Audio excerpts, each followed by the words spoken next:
Good evening, I'm Meryl Friend and welcome to News Geelong on this wintry Wednesday, the 25th of July. And it's been 12 months since local Geelong man Daniel O'Keefe has been missing. From the world of Geelong sport, Mitch Scoop Cleary updates us with the latest, while from the weather world we will bring you the Geelong and Surf Coast weather forecast expected over the next 6 days. But firstly, I caught up with lots of happy children and a few grown-ups enjoying their new outdoor play area and amphitheatre at the Rick Street Kindergarten. We're here at the Rick Street Kindergarten in Herne Hill and it's an exciting day, the launch of the new outdoor exploration play area and amphitheatre. The funds came from the City of Greater Geelong and also the Kindergarten Committee all put their hands together for fundraising as well. Firstly, we applied to the City of Greater Geelong for a grant and we're really excited to get news that we had $27,000 to spend on this project. So we decided to put part of that money into planning the whole kindergarten area because we have a fantastic large outdoor space here. So together with that money from the council and fundraising money and sponsorship from local businesses, we've been able to complete this first stage and we're really looking forward to completing the other stages somewhere down the track. So the parents obviously have put in a lot of hard work raising all those funds themselves as well. Yes, we have a really supportive set of parents at this kindergarten, which is great. It's a real community feel about it.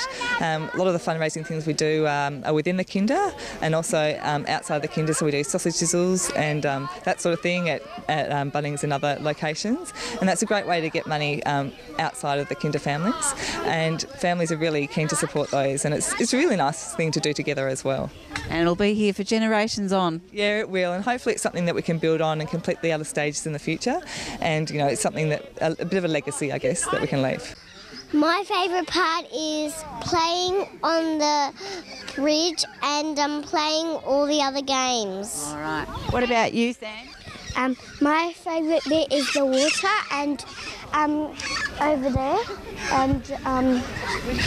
and it's the airplane bit. And Brody? Mine's my rocks. You like the rocks? Yeah. What's so good about the rocks? Like rocks on a tree. And you can throw it in the pond. Yeah. And what about you, Harrison? My favourite bit is that. Stepping stones? Yeah, and the bridge. Yeah. And mine is the stepping stones too. And my favourite is that log thing too. And the teepee? Yeah. All right. Well, I hope you have lots and lots of fun playing on your new playground. Thanks for talking to us. You all want to call out Rick Street and give us a big smile. You ready? 1, 2, 3. Rick Street! Yeah, big celebration here with the opening up of the first stage of their redevelopment of the playground. And if you have a look around, it really is brilliant. Well, as you were saying before, interesting for mums and all those wet clothes. Yeah, it's not that far ago that I was bringing my kids to kindergarten, and I can imagine how dirty they were then, but let alone now with the water feature, it's going to be a real challenge. Right, so the council were able to be a part of this as well, of course?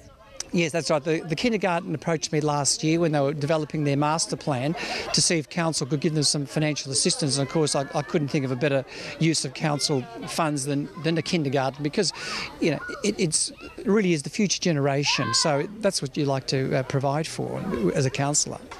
And so after today, there are future plans as well to continue on? Yeah, this is stage one, so there's 2 more stages. So the committee's got to be commended here. They've come up with a master plan, which makes it very easy for councillors to support in little bite-sized chunks, as opposed to trying to find, you know, a big bucket of money. It's easier to find 3 little buckets.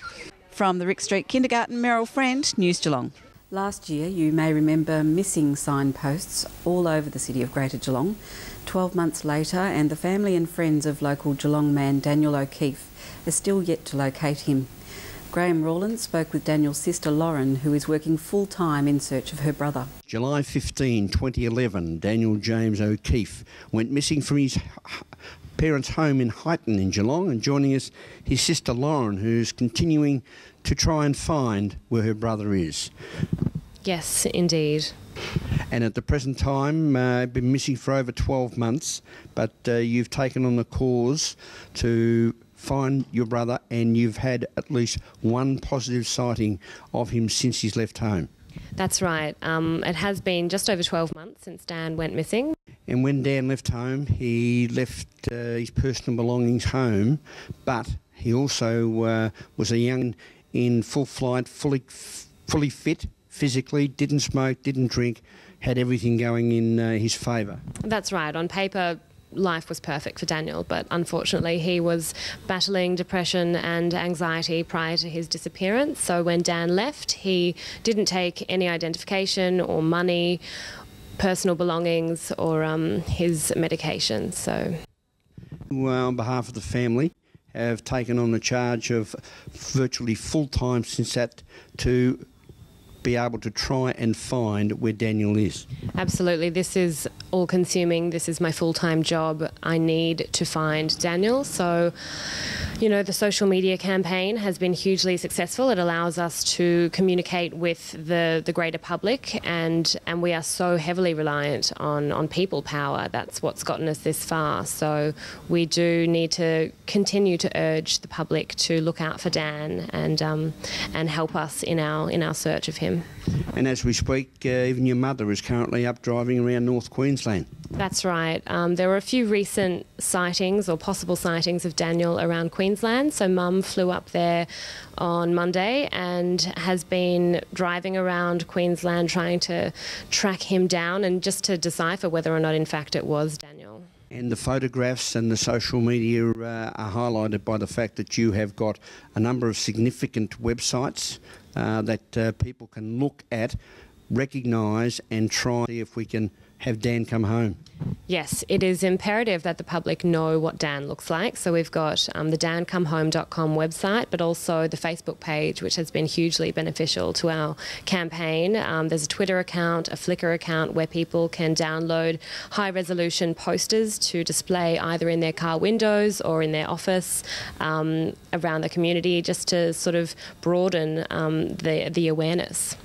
Lauren, you're showing a tremendous amount of family dedication. The family must still be and was very, very close and desperate to want to find Dan.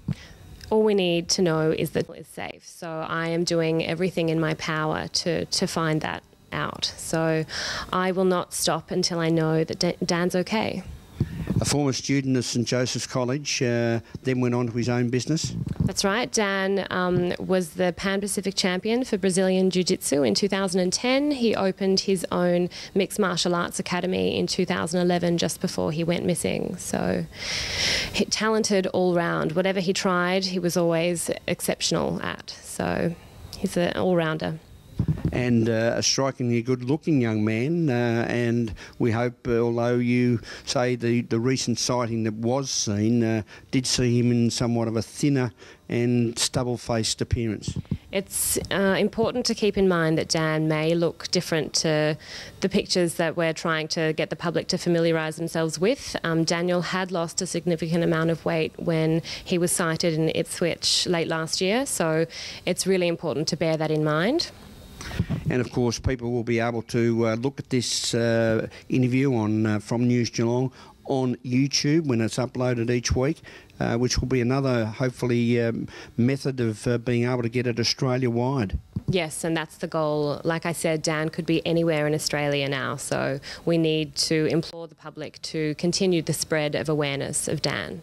And the phone number that you have set, a dedicated phone number for people to contact specifically if they have any sighting or any indication that it may be Daniel James O'Keefe. He could be going by the name of Dan O'Keefe or James O'Keefe.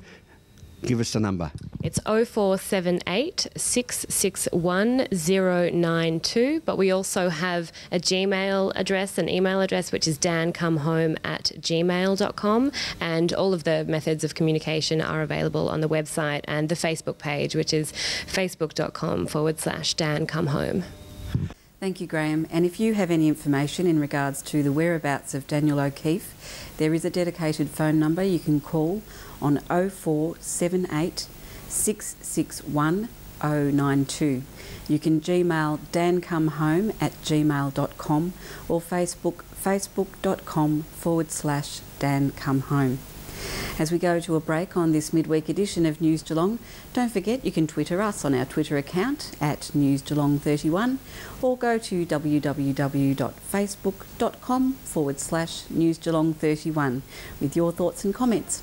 We'll return with more news after this.